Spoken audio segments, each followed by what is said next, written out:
Hello everyone, welcome to IQ tab. आज हम Indian polity Laxmikant का चैप्टर 22 जो कि है पार्लियामेंट को कंटिन्यू करेंगे। कल की वीडियो में हमने जो टॉपिक्स डिस्कस किए थे वो थे मोशन ऑफ थैंक्स को हमने डिस्कस किया कि किस तरीके से प्रेसिडेंट जो है मोशन ऑफ थैंक्स के थ्रू जो है गवर्नमेंट की पॉलिसीज़ को जो है दोनों हाउसेस के सामने रखते हैं। देन हमने no day yet named motion को डिस्कस किया, dilatory motion and then point of order, half an hour discussions कब किए जाते हैं, शॉर्ट ड्यूरेशन डिस्कशंस क्या होते हैं, स्पेशल मेंशन में कौन कौन सी चीज़ें इंक्लूडेड होती हैं। देन हमने रेजोल्यूशंस में आए जहाँ पे हमने देखा कि 3 तरह के रेजोल्यूशन होते हैं, private member resolution, government resolution and statutory resolution. इसके बाद हमने यूथ पार्लियामेंट को डिस्कस किया था। देन हमने लेजिस्लेटिव प्रोसीजर किस तरीके से पार्लियामेंट में होते हैं वो हमने डिस्कस किया। पब्लिक बिल, प्राइवेट बिल में डिफरेंस क्या होते हैं। एंड बिल्स 4 तरीके के देखने को मिलते हैं, ordinary bill, money bill, financial bill और constitution amendment bill. Constitution amendment bill को हमने चैप्टर 10 जो था हमारे लक्ष्मीकांत का, उसमें हमने अच्छे से डिस्कस कर रखा है कि किस तरीके से कॉन्स्टिट्यूशन को अमेंड किया जाता है, सिंपल मेजॉरिटी क्या होती है, स्पेशल मेजॉरिटी कौन कौन सी होती है, इफेक्टिव मेजॉरिटी क्या होती है। तो वो चीज़ें हम इस पार्लियामेंट के चैप्टर में आप डिस्कस नहीं करेंगे। एंड देन हमने कल की वीडियो में ऑर्डिनरी बिल्स को स्टार्ट किया था। इसमें हमने देखा था कि 4 रीडिंग्स होती हैं, फर्स्ट रीडिंग, सेकंड रीडिंग में आपको स्टेजेस देखने को मिलेगी। सबसे पहले स्टेज ऑफ जनरल डिस्कशन होता है, कमेटी स्टेज होता है जहाँ पे कमेटी के पास जाता है स्क्रूटनी करने के लिए, क्लॉज बाय क्लॉज चीज़ों को देखते हैं। एंड देन आपका कंसिडरेबल स्टेज होता है। एंड लास्ट आपका थर्ड रीडिंग होती है जहाँ पे सिर्फ इस बात पे डिबेट होता है कि इसको एक्सेप्ट करना है या रिजेक्ट करना है, ठीक है। और जैसे ही ये चीज़ें हो जाती है उसके बाद बिल सेकंड हाउस में चले जाते हैं, क्योंकि बिकॉज फर्स्ट हाउस से वो चीज़ पास हो चुकी है। एंड सेकंड हाउस में भी आप देखोगे सेम स्टेजेस को रिपीट किया जाता है। उसके बाद अगर दोनों हाउसेस से पास हो जाता है तो प्रेसिडेंट के पास चले जाएगा। और प्रेसिडेंट के पास क्या क्या ऑप्शंस होते हैं, या तो बिल में एसेंट दे सकते हैं, या तो उसको विदहोल्ड करके रख सकते हैं, या फिर वापस उस बिल को रिटर्न कर सकते हैं, ठीक है। तो इस तरीके से हमारे जो प्रेसिडेंट है वो सस्पेंसिव वीटो को एंजॉय करते हैं। तो ऑर्डिनरी बिल को हमने लास्ट वीडियो में अच्छे से कवर कर लिया। आई होप आपको अच्छे से हर एक चीज़ें डिटेल में समझ में आ गई हों। फिर भी अगर कोई डाउट है तो आप कमेंट बॉक्स में अपनी क्वेरीज लिख सकते हैं। तो आज की वीडियो में हम मनी बिल को डिस्कस करेंगे। तो सबसे पहले हम देखेंगे कि जो मनी बिल है हमारे कॉन्स्टिट्यूशन के अंदर, उसको आर्टिकल 110 में मेंशन कर रखा है। कॉन्स्टिट्यूशन में लिखा हुआ है कि constitution deal with the definition of money bill, यानी इस आर्टिकल 110 में आपको मनी बिल की क्या डेफिनेशन है, किस चीज़ को हम मनी बिल कह सकते हैं, और कैसे कोई बिल बाकी बिल से अलग होता है, उसको क्यों हम मनी बिल कहते हैं, वो सारी चीज़ें आर्टिकल 110 में देखने को मिलेंगी। एंड ये आर्टिकल बेसिकली बात करता है कि it states that a bill is deemed to be a money bill if it contains only provisions dealing with all और any of the following matters. यानी कि जो भी मैटर्स डिस्कस करेंगे अभी, उस मैटर से रिलेटेड जो भी प्रोविजंस है वो उन्हीं सबको जो है मनी बिल कंटेन्स करता है, ठीक है। यानी कि मनी बिल्स के अंदर कौन कौन सी चीज़ें इंक्लूड होंगी, वो चीज़ें जो यहाँ पे मेंशन की गई है उसी से रिलेटेड जो है मनी बिल को, ठीक है। तो सबसे पहले हम देखेंगे वो कौन कौन से मैटर्स हैं जिससे रिलेटेड हम कह सकते हैं कि वो मनी बिल का पार्ट है। सबसे पहला यहाँ पे बोला गया है इम्पोजिशन, अबॉलिशन, रेमिशन, ऑल्टरेशन और रेगुलेशन ऑफ एनी टैक्सेस। यानी कि ऐसे टैक्सेस जो कि आप देख सकते हो जीएसटी के अंदर आते हैं, या फिर इनकम टैक्स है, कॉर्पोरेशन टैक्स है। तो ये सारे जो बड़े बड़े टैक्सेस होते हैं, इन टैक्सेस को किस तरीके से अबॉलिश करना है, कैसे इनको इम्पोज करना है, कैसे उसमें चेंजेस लाने, ऑल्टरेशन करना है, इनके रेगुलेशंस करना है, तो उससे रिलेटेड जो भी लॉ होगा वो पार्लियामेंट में जब भी आएगा वो तो एक ऐसे मनी बिल की तरफ से कंसिडर किया जाएगा, ठीक है। नेक्स्ट है a regulation of borrowing of money by the union government. तो यूनियन गवर्नमेंट जो है, हमारी जो सेंट्रल गवर्नमेंट है, किस तरीके से जो मनी को बोरो करती है, चाहे वो डोमेस्टिक मार्केट से मनी को बोरो करें अपने, जैसे हम देख सकते हैं किस तरीके से ट्रेजरी बिल्स वगैरह जो होते हैं सबको वो मार्केट में बेचकर पैसे को उठाती है, ठीक है, सरकार। बिकॉज सरकार के पास अगर पैसा नहीं होगा तो वो डिफरेंट स्कीम्स वगैरह नहीं चला पाएंगी, तो उसके लिए उन्हें मनी को बोरो करना पड़ता है। तो वो बोरो या तो डोमेस्टिक मार्केट से कर सकते हैं या फिर इंटरनेशनल मार्केट से। तो इस तरीके से जो रेगुलेशंस उसके लिए बनाने हैं, लॉ बनाने हैं, किस तरीके से वो बोरोइंग कर सकती है गवर्नमेंट, उस रिलेटेड जो भी लॉ आएगा वैसे मनी बिल की तरफ से कंसिडर किया जाएगा पार्लियामेंट में। नेक्स्ट है the custody of the consolidated fund of India और the contingency fund of India, the payment of moneys into और the withdrawal of money from any such fund, ठीक है। तो यानी यहाँ पे आपको देखने को मिलेगा 2 फंड की बात की जा रही है, एक consolidated fund of India and consistency fund of India. Consolidated fund of India वो फंड होता है गवर्नमेंट का, जहाँ पे जो सेंट्रल गवर्नमेंट होती है जो भी पैसा वो कमाती है कहीं ना कहीं से, वो पैसा जो इस फंड में रखा जाता है एंड देन उसको बाद में डिफरेंट पर्पसेस के लिए गवर्नमेंट यूज़ करती है। कंटीजेंसी फंड ऑफ इंडिया की बात करें तो यहाँ पे जो पैसा रखा होता है वो अनफोर्सिन कंडीशंस जो होती हैं, जैसे मान लो फ्यूचर में कोई भी ऐसी कंडीशन हो गई जहाँ पे अर्जेंट वे में जो है पैसों की ज़रूरत है, जैसे मान लो डिज़ास्टर आ गया, कोई फ्लड आ गया, कुछ भी ऐसी सिचुएशन हो गई, तो उस केस में जो पैसों की ज़रूरत होती है उससे इसी फंड के थ्रू पूरा किया जाता है। ठीक है, तो ये जो दो फंड होते हैं सेंट्रल गवर्नमेंट के, इस फंड में से किस तरीके से पैसा डालना है, कैसे पैसे को विड्रॉवल करना है, उससे रिलेटेड जो भी लॉ बनाना है वो लॉ जो बनाया जाएगा उसको एज अ मनी बिल की तरह कंसिडर किया जाएगा। नेक्स्ट यहाँ पे बोला जा रहा है appropriation of money out of consolidated fund of India, यानी कि गवर्नमेंट को अगर मान लो कोई भी पॉलिसी बनाने के लिए, फिर कोई भी चीज़ को इम्प्लीमेंट करने के लिए कोई भी स्कीम ला रही है, फिर कुछ भी ऐसा काम कर रहे हैं जिसके लिए उन्हें पैसों की ज़रूरत है, तो वो क्या करती है, कंसॉर्टेड फंड ऑफ इंडिया से अपना पैसा निकालेगी, बिकॉज वहीं पर सारा पैसा जमा है। बट ऐसा नहीं होता कि गवर्नमेंट जब मन चाहे तब वहाँ से अपनी मर्ज़ी से पैसा निकाल ले, ऐसा नहीं होता है। उन्हें पहले एक अप्रोप्रिएशन बिल पास करना पड़ता है। तो वो जो अप्रोप्रिएशन बिल जो पास किया जाएगा पार्लियामेंट से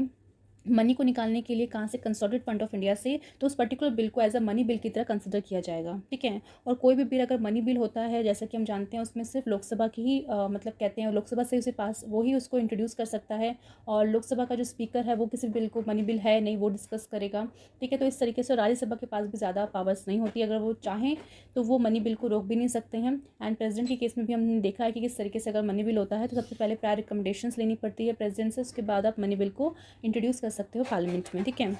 तो ये सारी चीज़ें तो हमने पहले डिस्कस कर ली कि क्या फ़ायदे होते हैं, क्यों लोकसभा के स्पीकर के पास ज़्यादा अपॉर्चुनिटीज़ देखने को मिलती है, ज़्यादा पावर देखने को मिलती है in case of money bill. ठीक है, तो इस तरीके से जब गवर्नमेंट को पैसा निकालना है कंसोलिडेटेड फंड ऑफ इंडिया से, तो वो एक अप्रोप्रिएशन बिल पास करेगी। वो बिल क्या होता है, कैसे पास किया जाता है, वो आने वाले वीडियोज़ में हम अच्छे से कवर करते हुए चलेंगे। तो बस आपको अभी तक ये समझना है कि इस तरीके का बिल जो अप्रोप्रिएशन बिल है, अगर पार्लियामेंट लेके आएगी तो उसको मनी बिल की तरह कंसिडर करना पड़ेगा। नेक्स्ट यहाँ पे बताया जा रहा है कि the declaration of any expenditure charge on the consolidated fund of India और increasing the amount of any such expenditure, यानी कि कंसोलिडेटेड फंड ऑफ इंडिया से जब पैसा निकाला जा रहा है, because consolidated fund of India में गवर्नमेंट का पैसा है, तो कोई भी एक्सपेंडिचर मान लो आने वाली डेट में वो करना चाहते हैं उस फंड्स के थ्रू, तो उससे रिलेटेड जो भी डिक्लेरेशन होगा, मतलब कोई भी बिल लाना है, कुछ भी लॉ लाना है, तो एज अ मनी बिल की तरह उसको इंट्रोड्यूस किया जाएगा पार्लियामेंट में। ठीक है, साथ ही साथ बोला जा रहा है increasing the amount of any expenditure, यानी कोई भी ऐसा खर्चा है जो सरकार करती है, अगर उसका अमाउंट इंक्रीज़ करना है, तो अमाउंट इंक्रीज़ करने के लिए भी पहले आपको बिल को लेके आना पड़ेगा हाउस में, एंड हाउस से जब बिल पास हो जाएगा तभी आप उससे रिलेटेड जो भी आपने अमाउंट इंक्रीज़ किया उसको आप उस तरीके से यूज़ कर सकते हो। तो सरकार इसको करने के लिए भी जो है पार्लियामेंट में जो भी बिल लेके आएगी उसे एज अ मनी बिल की तरह कंसिडर किया जाएगा। ठीक है, अब आपको ये ध्यान में रखना ज़रूरी है कि कंसोलिडेटेड फंड ऑफ इंडिया से जो भी एक्सपेंडिचर चार्ज किया जाता है उसमें कौन से एक्सपेंडिचर की बात की गई है। तो जैसे कि हमने देखा भी था पहले कि जो प्रेसिडेंट की अमोलमेंट्स होती है, अलाउंसेस होती है, या फिर जो भी सैलरी होती है, वो charge consolidated fund of India से किया जाता है। इसके अलावा चेयरमैन है, डिप्टी चेयरमैन है राज्यसभा के, स्पीकर है, डिप्टी स्पीकर लोकसभा के, इनकी भी जो भी सैलरीज होती है, अलाउंस होती है, वो सब चार्ज किया जाता है कंसोलिडेटेड फंड ऑफ इंडिया से। इसके अलावा और भी बहुत से ऐसे हैं इंस्टीट्यूशंस है जिनकी सैलरी अलाउंसेज अमोलमेंट्स यहीं से चार्ज की जाती है। ठीक है, तो फ्यूचर में अगर मान लो उनकी एक्सपेंडिचर को बढ़ाना है, उनकी सैलरीज़ को बढ़ाना है, तो पार्लियामेंट उससे रिलेटेड जो भी लॉ लेके आएगी पार्लियामेंट में, तो उसको बेसिकली मनी बिल की तरह कंसिडर करना है, उसी के थ्रू है जो मनी बिल का प्रोसीजर है उसके थ्रू उसको पास करना है। ठीक है,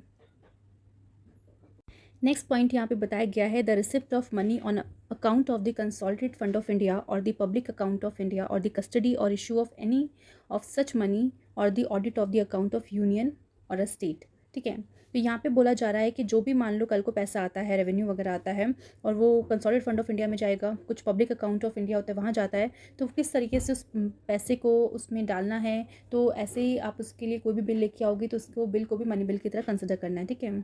इसके अलावा कि क्या कौन इसकी कस्टडी लेगा, किस तरीके से उस बिल को उस मनी को इशू करना है आगे जाके, तो उससे रिलेटेड जो भी आपको चेंजेस करने हैं या फिर कोई भी आपको ऐड करना है, उसमें कोई भी पैसा आया उसको किस तरीके से फंड में ऐड करना है, कौन उसको इशू करेगा इन फ्यूचर, कौन इसकी कस्टडी लेगा, वो सारी चीज़ें जो हैं अगर पार्लियामेंट में रखी जाएंगी तो एज अ मनी बिल की तरफ से कंसिडर किया जाएगा। साथ ही साथ जो अकाउंट होते हैं यूनियन और स्टेट गवर्नमेंट के, जैसे कि हमें पता है, उसको ऑडिट करने का चीज़ पे भी अगर मान लो कोई भी चेंज करना है या फिर कोई भी उसमें चेंज लाना है, तो उस रिलेटेड बिल भी जो होगा मनी बिल की तरह कंसिडर करना है। और जो भी यूनियन और स्टेट गवर्नमेंट के जो अकाउंट्स होते हैं उनको ऑडिट करने का काम जो होता है कैग का होता है। ठीक है, नेक्स्ट आपको पॉइंट देखने को मिलेगा any matter incidental to any of the matter specified above.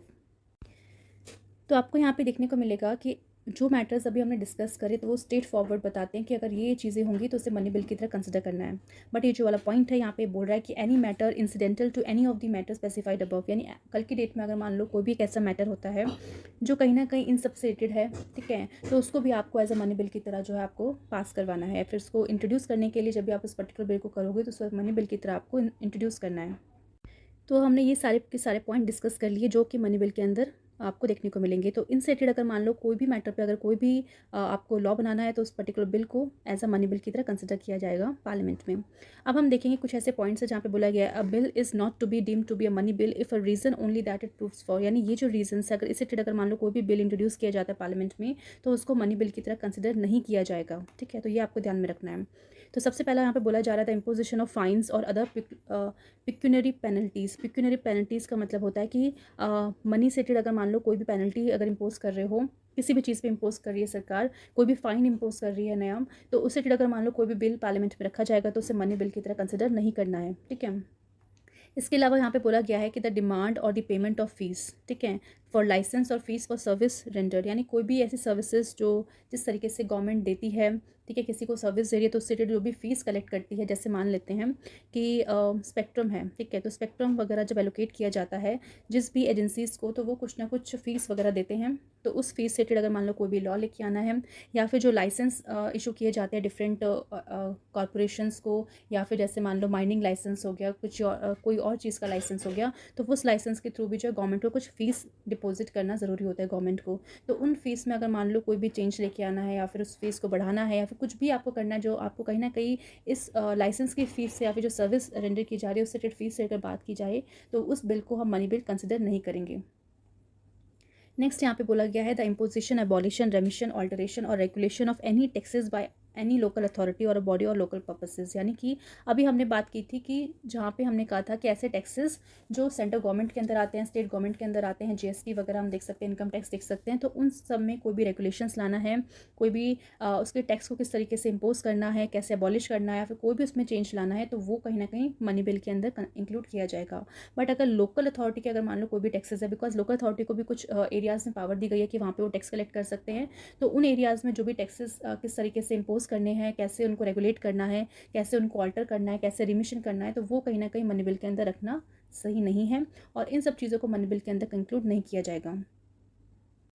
Next है कि अगर मान लेते हैं कि कल को कोई भी कन्फ्यूजन होती है कि वो पर्टिकुलर बिल एक मनी बिल है या नहीं, तो उससे रिलेटेड अगर मान लो कोई भी ऐसे क्वेश्चन निकल के आ रहा है तो उससे रिलेटेड जो भी आंसर दिया जाएगा वो किसके पास है, पावर स्पीकर के पास, यानी जो लोकसभा की स्पीकर है उसका डिसीजन जो होगा इस बेसिस पे कि वो पर्टिकुलर बिल को मनी बिल की तरह कंसिडर करना है या नहीं करना, स्पीकर के डिसीजन को फाइनल माना जाएगा और कोई भी जो है उस पर क्वेश्चन नहीं उठा सकता। यानी जो भी डिसीजन स्पीकर लेंगे कि वो बिल मनी बिल है या नहीं, उसको आप क्वेश्चन नहीं कर सकते किसी भी कोर्ट ऑफ लॉ में, ठीक है, और ना ही कोई either house of a parliament यानी ना ही लोकसभा में उस पर कोई बातचीत होनी चाहिए, ना ही राज्यसभा में इस चीज़ के ऊपर क्रिटिसाइज़ करना किया जाना चाहिए कि वो किस तरीके से स्पीकर ने डिसाइड किया, बिकॉज स्पीकर को ये पावर दी गई है कि वो ही जो है बेसिकली डिसाइड कर सकता है कि वो पर्टिकुलर बिल मनी बिल की तरह कंसिडर करना या नहीं करना, उनका डिसीजन यहाँ पे फाइनल माना जाएगा, ठीक है। ठीक है, यानी कोई भी कोर्ट में आप उसको क्रिटिसाइज़ नहीं कर सकते, उसको चैलेंज नहीं कर सकते, ना ही लोकसभा में, ना ही राज्यसभा में और ना ही प्रेसिडेंट, ठीक है। When a money bill is transmitted to the Rajya Sabha for recommendation and presented to the President for assent, the Speaker endorse it as a money bill। यानी कि जिस तरीके से हमने पहले भी देखा था कि जो मनी बिल है लोकसभा में इंट्रोड्यूस किया जाता है, इंट्रोड्यूस करने के बाद जो भी स्टेजेस है उस तरीके से उसे पास किया जाएगा एंड उसके बाद जब एक बिल लोकसभा से पास हो जाता है फिर उसको राज्यसभा के पास भेजा जाएगा ताकि राज्यसभा भी अपनी रिकमेंडेशंस दे सके, उसको अपने हाउस से पास कर सके एंड देन फिर बाद में जब राज्यसभा के पास से भी वो पास हो जाएगा तो फिर उसे प्रेसिडेंट के पास भेज दिया जाएगा उनके एसेंट के लिए। तो इन सब चीज़ों के लिए स्पीकर की एंडोर्समेंट होनी चाहिए, स्पीकर जो है कहीं ना कहीं अपनी सहमति देंगे तभी वो बिल सेकंड हाउस में जाएगा एंड देन उसके बाद प्रेसिडेंट के पास जाएगा। देन आपको देखने को मिलेगा कि जो हमारा कॉन्स्टिट्यूशन है उसने special procedure basically lay down किया है for passing a money bill in a parliament, यानी पार्लियामेंट में मनी बिल को पास करवाने के लिए एक स्पेशल प्रोसीजर आपको कॉन्स्टिट्यूशन के अंदर देखने को मिलेगा। मनी बिल को सबसे पहली स्पेशल चीज़ तो यही है कि मनी बिल को सिर्फ और सिर्फ लोकसभा ही इंट्रोड्यूस कर सकता है, ठीक है, and it to be the recommendation of president, यानी बिना प्रेसिडेंट की प्रायर रिकमेंडेशन के बिना इसको इंट्रोड्यूस नहीं करना है। अगर मान लो कोई भी मिनिस्टर चाहते हैं कि इस तरीके से बिल लेके आना है, मनी बिल को लेके आना है, तो सबसे पहले प्रेसिडेंट की प्रायर रिकमेंडेशन लगेगी। अगर प्रेसिडेंट रिकमेंडेशन दे देते हैं उसके बाद ही बिल को लोकसभा में इंट्रोड्यूस किया जा सकता है। Every such bill is consider to be a government bill and can be introduce only a minister. तो इस तरीके से जो मनी बिल होता है उसे गवर्नमेंट बिल की तरह माना जाता है और क्योंकि वो गवर्नमेंट बिल है इट मीन्स उसे कौन इंट्रोड्यूस कर सकता है, सिर्फ और सिर्फ मिनिस्टर। यानी कि हमारे जो मिनिस्टर्स होते हैं उन्हीं के पास पावर है कि वही मनी बिल को इंट्रोड्यूस कर सकते हैं। इसके अलावा जो प्राइवेट मेंबर्स होते हैं, प्राइवेट मेंबर्स वो मेंबर्स होते हैं जो मिनिस्टर्स नहीं होते, तो वो मनी बिल को इंट्रोड्यूस नहीं कर सकते लोकसभा में। नेक्स्ट यहाँ पे देखने को मिलेगा कि after a money bill is passed by the Lok Sabha, अगर एक बार लोकसभा में इंट्रोड्यूस होने के बाद अगर वो लोकसभा से मनी बिल पास हो जाता है तो उसके बाद जैसे कि हम जानते हैं राज्यसभा के पास जाएगा। अब यहाँ पे राज्यसभा के पास रिस्ट्रिक्टेड पावर देखने को मिलेगी in case of money bill, यानी जो पावर ऑर्डिनरी बिल के समय राज्यसभा को दी गई है वो पावर्स कहीं ना कहीं मनी बिल में उनको नहीं देखने को मिलती। यानी कि राज्यसभा बस कर क्या सकती है इस केस में, तो इट कैन नॉट रिजेक्ट, ना ही मतलब अगर मान लो कोई भी मनी बिल आता है तो उस मनी बिल को ना ही राज्यसभा रिजेक्ट कर सकती है और ना ही अमेंड कर सकती है अपने आप से, ठीक है। तो वो कर क्या सकती है, it can only make recommendations, यानी सिर्फ अपनी रिकमेंडेशंस दे सकती है। या तो वो जो भी बिल आया उसको तुरंत पास कर दें, अगर पास नहीं कर रही है तो रिजेक्ट भी नहीं कर सकती और ना ही उसको अमेंड कर सकती है, बस अपनी रिकमेंडेशंस दे सकती है कि आप इसमें ये चेंजेस कर दीजिए, ठीक है। और रिकमेंडेशंस देने के बाद दूसरे जो आपका लोकसभा है वहाँ पे वो सेंड कर सकती है। अब लोकसभा के ऊपर है कि उस रिकमेंडेशंस को मान सकते हैं या नहीं मान सकते, ठीक है। It must return the bill to the Lok Sabha within the 14 days, और एक 14 डेज का हम कह सकते हैं एक टाइम पीरियड है, एक विंडो पीरियड है जहाँ पे 14 दिन के अंदर उस बिल को राज्यसभा के द्वारा लोकसभा को भेजना ज़रूरी है, रिटर्न करना ज़रूरी है। उन्हें बताना पड़ेगा कि किस तरीके से उन्होंने डिसीजन लिया मनी बिल के ऊपर। तो जो भी बिल को वो रिटर्न करेंगे विद इन 14 डेज़ के अंदर, चाहे वो वेदर विद और विदाउट रिकमेंडेशंस, ठीक है। तो यानी उन्हें 14 दिन के अंदर लोकसभा को बिल देना है, या तो रिकमेंडेशंस के साथ दें उस बिल को या फिर बिना रिकमेंडेशंस के दें। The Lok Sabha can either accept और रिजेक्ट ऑल और any of the recommendations of the Rajya Sabha. अब लोकसभा के पास ये पावर है कि जो राज्यसभा के थ्रू जो भी रिकमेंडेशंस आई हैं या तो उस पूरी की पूरी रिकमेंडेशंस को एक्सेप्ट कर ले, ठीक है, या फिर उसका कुछ पार्ट एक्सेप्ट कर ले, या फिर पूरी तरह से रिजेक्ट ही कर दे कि हमें कोई रिकमेंडेशंस नहीं माननी है, जो भी हमने मनी बिल लिखे हैं उसको एज इट इज़ यहाँ पे फिर पास कर दिया जाएगा और राज्यसभा के द्वारा जो भी रिकमेंडेशंस दी गई थी उसको रिजेक्ट कर दिया जाएगा। तो ये पावर किसके पास है, हमारे लोकसभा के पास है। If the Lok Sabha accept any recommendation, the bill is then deemed to have been passed by both the House of a parliament, ठीक है। यानी कि जो भी रिकमेंडेशंस राज्यसभा के द्वारा दी जा रही थी उस रिकमेंडेशन को अगर मान लेते लोकसभा एक्सेप्ट कर लेती है, तो एक्सेप्ट करने का मतलब है कि मान लो कि राज्यसभा के द्वारा भी वो बिल पास कर दिया गया, क्योंकि लोकसभा से तो पहले ही पास हो गया था। अब राज्यसभा ने कुछ रिकमेंडेशंस दी, उसको रिकमेंडेशंस को मानने के बाद लोकसभा ने क्या किया, उस बिल को पास कर दिया और कह दिया कि दोनों हाउसेस से बिल पास हो चुका है। इफ़ द लोकसभा, बट अगर मान लेते हैं कि if the Lok Sabha does not accept any recommendations, यानी जो भी रिकमेंडेशंस दी थी अगर उसे एक्सेप्ट नहीं की जाती है लोकसभा के द्वारा, the bill is then deemed to be have passed by both the house in the form of originally passed by the Lok Sabha without any change. यानी इस केस में भी क्या होगा कि भले ही रिकमेंडेशंस राज्यसभा के द्वारा दी गई हों, बट उस रिकमेंडेशंस को लोकसभा ने एक्सेप्ट नहीं किया है, फिर भी माना जाएगा कि वो बिल जो है लोकसभा के द्वारा और राज्यसभा के द्वारा इन दोनों के द्वारा जो है बिल पास हो चुका है। और किस फॉर्म में पास हुआ है, ओरिजिनल फॉर्म में, यानी लोकसभा ने उस समय जो भी ओरिजिनल फॉर्म में बिल को दिया था राज्यसभा को, उसी फॉर्म में जो है बिल को पास कर दिया जाएगा। बिकॉज राज्यसभा ने जो भी रिकमेंडेशंस दी थी वो रिकमेंडेशंस कहीं ना कहीं लोकसभा ने ऐड नहीं की है, तो यानी वो बिल कैसा है, ओरिजिनल फॉर्म में ही अभी तक उसमें कोई भी चेंजेस नहीं हुआ है। तो इसलिए यहाँ पे बोला जा रहा है कि उसको जो पास किया जाएगा इसी फॉर्म में पास किया जाएगा कि जो बेसिकली लोकसभा ने जिस तरीके से उसे पास किया था, ठीक है, बिना किसी चेंजेस के साथ। नेक्स्ट यहाँ पे बताया जा रहा है कि if the Rajya Sabha does not return the bill, ये भी हो सकता है कि भाई जो 14 दिन का टाइम राज्यसभा को दे रखा है, मान लेते हैं कि 14 दिन के अंदर उन्होंने कोई भी एक्शन नहीं लिया, तो उस केस में क्या होगा। तो if the Rajya Sabha does not return the bill to the Lok Sabha within 14 days, the bill is deem to have been passed by both the house in the original passed by the Lok Sabha. तो इसमें भी आपको same चीज़ देखने को मिलेगी कि 14 दिन का जो टाइम दे रखा है उस टाइम पे अगर कोई भी एक्शन राज्यसभा नहीं लेता तो ये ऑटोमेटिकली मान लिया जाएगा कि राज्यसभा से भी पास हो चुका है। और किस फॉर्म में पास हुआ है, ओरिजिनल फॉर्म में, जो फॉर्म में कहीं ना कहीं लोकसभा ने बिल दिया था राज्यसभा को, उसी फॉर्म में माना जाएगा कि वो पास हो चुका है। दस दी लोकसभा हैज़ मोर पावर, तो इसलिए हम कह सकते हैं कि हमारी जो लोकसभा है मनी बिल के केसेस में हम कह सकते हैं कि जो हमारी लोकसभा के पास ज़्यादा पावर है as compare to the Rajya Sabha. On the other hand both the houses have equal power with regard to ordinary bill, यानी कि ऑर्डिनरी बिल के टाइम पे देखेंगे लोकसभा के पास भी सेम पावर, राज्यसभा के पास भी सेम पावर है, यानी दोनों के द्वारा जब तक सहमति नहीं होगी इस बिल में तब तक वो बिल पास नहीं होगा। जैसे कि हमने देखा था अगर मान लो कुछ भी ऐसा प्रॉब्लम होता है तो डेडलॉक क्रिएट हो जाता है, ना ही लोकसभा से अगर मान लो कुछ प्रॉब्लम हो गई या फिर राज्यसभा से प्रॉब्लम हो गई है तो ऑर्डिनरी बिल के टाइम पर डेडलॉक क्रिएट हो जाता है। एंड उस डेडलॉक को सॉल्व करने के लिए फिर जो हमारे प्रेसिडेंट हैं वो जॉइंट सिटिंग बिठाते ताकि जॉइंट सिटिंग में बैठ के कहीं ना कहीं से मेजॉरिटी से उस बिल को पास कर दिया जाए, ठीक है। बट मनी बिल के केस में आपको ये भी देखने को नहीं मिलेगा, ठीक है, यानी ओवरऑल जो पावर है कहीं ना कहीं लोकसभा के पास ही है। राज्यसभा बस चाहे तो उसको एक्सेप्ट कर लें,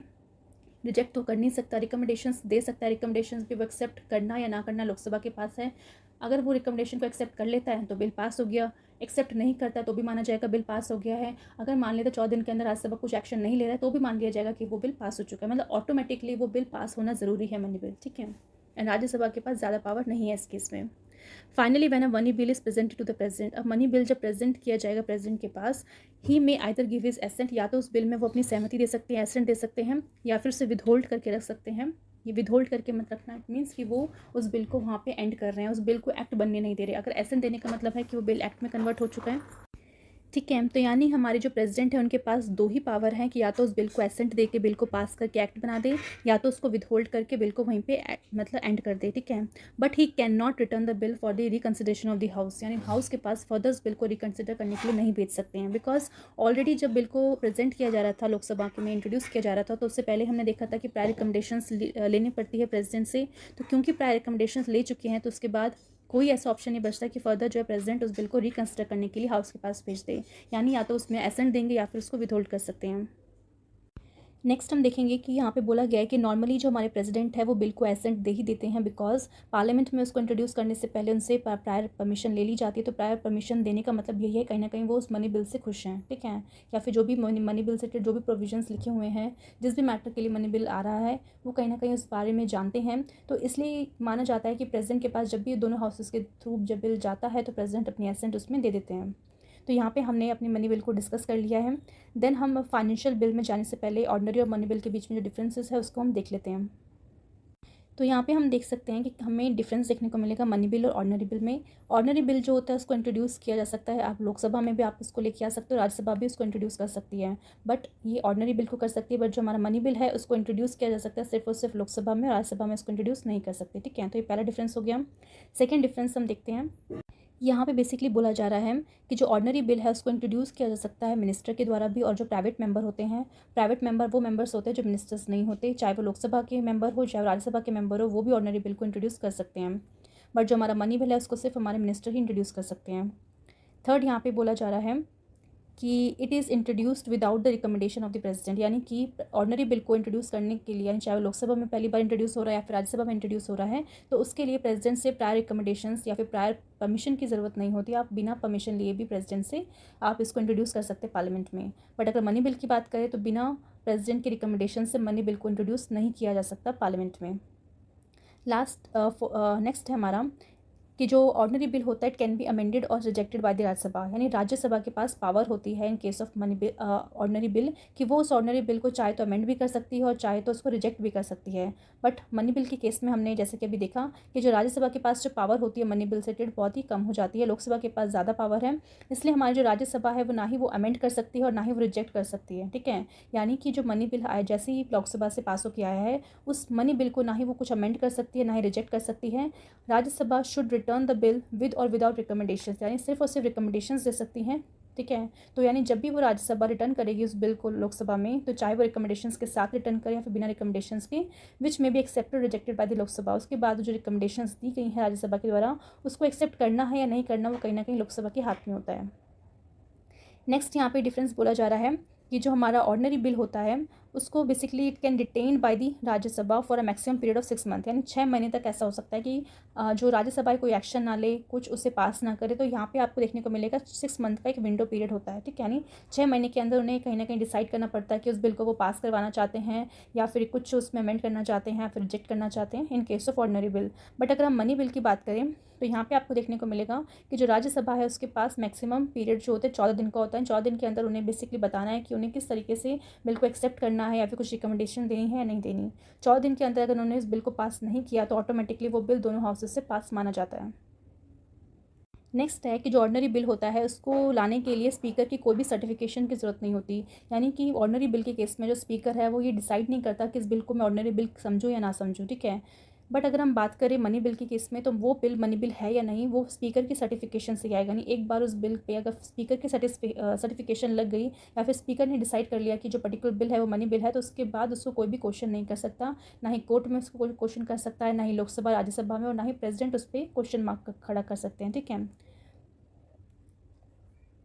यानी कि आप देख सकते हैं कि अगर वो ऑर्डिनरी बिल अगर लोकसभा में ओरिजिनेट होता है तो उस केस में उसको जो राज्यसभा पे ट्रांसमिट किया जाता है उसकी अप्रूवल के लिए, उसके कह सकते हैं राज्यसभा में पास होने के लिए, तो उस केस में स्पीकर की सर्टिफिकेशन की ज़रूरत नहीं होती है। ठीक है, एंड अगर कोई बिल जो लोकसभा में इंट्रोड्यूस हुआ उसके बाद राज्यसभा के पास ट्रांसफ़र करना है in case of money bill, तो वहाँ पर स्पीकर की सर्टिफिकेशन की ज़रूरत होती है। नेक्स्ट है सेवेंथ डिफरेंस, यहाँ पे बोला गया है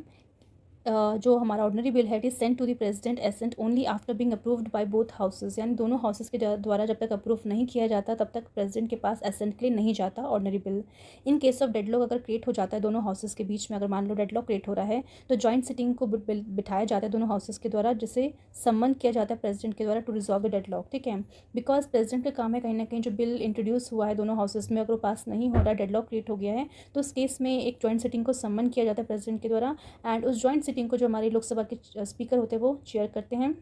एंड कोशिश की जाती है कि जॉइंट सिटिंग के थ्रू उस बिल को पास कर दिया जाए। तो ऑर्डिनरी केसेस में, ऑर्डिनरी बिल के केस में हम कह सकते हैं कि दोनों हाउसेस के द्वारा अप्रूव करना ज़रूरी है। बट अगर मनी बिल की बात करें तो उसमें यहाँ पे बोला गया है कि it is sent for the president assent even if it is approved by only Lok Sabha, यानी सिर्फ और सिर्फ लोकसभा के द्वारा अगर मान लो उसको अप्रूव किया गया है तब भी वो प्रेसिडेंट के एसेंट के लिए बिल जा सकता है। There is no chance of any disagreement between the two houses, दोनों हाउसेस के बीच में कोई डिसएग्रीमेंट होता नहीं है, and hence there is no provision of joint sitting of the two houses in this regard. Because जैसे कि हमने हर एक चीज़ देख ली है, क्योंकि राज्यसभा के पास ज़्यादा पावर है ही नहीं मनी बिल के केस में, ना ही वो उस बिल को रिजेक्ट कर सकता है ना ही अमेंड कर सकता है, सिर्फ और सिर्फ रिकमेंडेशंस दे सकता है, वो भी रिकमेंडेशंस हमारे स्पीकर या फिर हमारे जो लोकसभा के मेंबर्स सब एक्सेप्ट करें या ना करें उनके ऊपर है। यानी कि जो सिर्फ लोकसभा के द्वारा अगर मान लो उसे अप्रूव कर दिया जाएगा, राज्यसभा भले उसे अप्रूव ना करें तो उस केस में भी उस बिल को दोनों हाउसेस से पास मान लिया जाएगा और फिर प्रेसिडेंट के अप्रूवल के लिए भेज दिया जाएगा। ठीक है, नेक्स्ट है 8 डिफरेंस में बोला गया है कि अगर हमारा जो ऑर्डिनरी बिल है अगर मान लो डिफीट हो जाता है in the Lok Sabha, it may lead to the resignation of the government, यानी कि आप सोच सकते हैं कि जो हमारा लोकसभा है वहाँ पे गवर्नमेंट की मेजॉरिटी रहती है। ठीक है, और क्योंकि उसको इंट्रोड्यूस किया जाता है मिनिस्टर के द्वारा, अगर वो मिनिस्टर इंट्रोड्यूस कर रहे हैं, गवर्नमेंट की मेजॉरिटी है, अगर फिर भी वो ऑर्डिनरी बिल पास नहीं हो पा रहा लोकसभा में, तो कहीं ना कहीं जो लोकसभा की जो है डिफीट मानी जाएगी, और इस केस में जो वहाँ की गवर्नमेंट है उनके पास मेजॉरिटी, इससे ये शो होता है गवर्नमेंट के पास मेजॉरिटी नहीं है। ठीक है, अपने हाउस में, और गवर्नमेंट के पास मेजॉरिटी नहीं है, इट मीन्स उन्हें अपना रेजिग्नेशन देना पड़ेगा। ठीक है, अगर हम मनी बिल की बात करें तो its defeat in the Lok Sabha leads to resignation of the government, यानी कि मनी बिल के केस में भी हम कह सकते हैं कि लोकसभा में अगर मनी बिल डिफीट हो रहा है तब भी जो है गवर्नमेंट को रिज़ाइन करना पड़ सकता है, बिकॉज आप अगर अप्रूव नहीं कर पा रहे हो, आपके पास अच्छी खासी मेजॉरिटी नहीं है, इट मीन्स आपको रिज़ाइन करने की अब ज़रूरत आ गई है। ठीक है, तो सरकार इस केस में गिर भी जाती है, ऐसे हम देख सकते हैं लोकसभा डिसॉल्व हो जाती है। नेक्स्ट यहाँ पे बोला जा रहा है कि ऑर्डिनरी बिल जो it can be rejected approved और return for the reconsideration of by the president, यानी प्रेसिडेंट के पास देखा जाए तो 3 चीज़ें होती हैं, या तो उस बिल को अप्रूव कर दें, एसेंट दे दें, या तो विदहोल्ड करके रखें, या फिर उसको पूरी तरह से, मतलब विदहोल्ड करके रखना इट मीन्स बिल को पूरी तरह से रिजेक्ट कर देना, या फिर थर्ड पावर उनके पास है कि बिल को वापस से एक बार रिकंसिडरेशन करने के लिए हाउस के पास भेज देना। ठीक है, तो ये सिर्फ ऑर्डिनरी बिल के केस में होता है। मनी बिल के केस में हम देख सकते हैं कि इट कैन बी रिजेक्टेड और approved but can not be return for the reconsideration bye the president, यानी प्रेसिडेंट या तो उस बिल को पूरी तरह से रिजेक्ट कर सकते हैं, ठीक है, या फिर उस बिल में अपनी एसेंट दे सकते हैं, बट फर्दर रिकंसिडरेशन के लिए वो नहीं भेज सकते। और नॉर्मली क्योंकि मनी बिल को जब भी इंट्रोड्यूस किया जाता है तो प्रायर रिकमेंडेशन से इंट्रोड्यूस किया जाता है, तो उससे मोस्टली नॉर्मल केसेस में प्रेसिडेंट जो उसमें अपनी एसेंट दे ही देते हैं। ठीक है, तो ये कुछ डिफरेंसेस थे जिसे हमने अच्छे से डिस्कस कर लिया है, एंड आई होप आपको ये सारी चीज़ें अच्छे से समझ में आ गई हों। तो आज के लिए हम इस वीडियो को यहीं पे एंड करते हैं, बाकी जो बचे हुए टॉपिक्स है उसे हम नेक्स्ट वीडियो में अच्छे से कवर करेंगे। एंड अगर आपको वीडियो अच्छी लगी तो प्लीज़ लाइक कीजिए, शेयर कीजिए, सब्सक्राइब कीजिए। अगर कोई भी क्वेरीज़ है तो आप कमेंट बॉक्स में अपनी क्वेरीज़ लिख सकते हैं। Thanks for watching.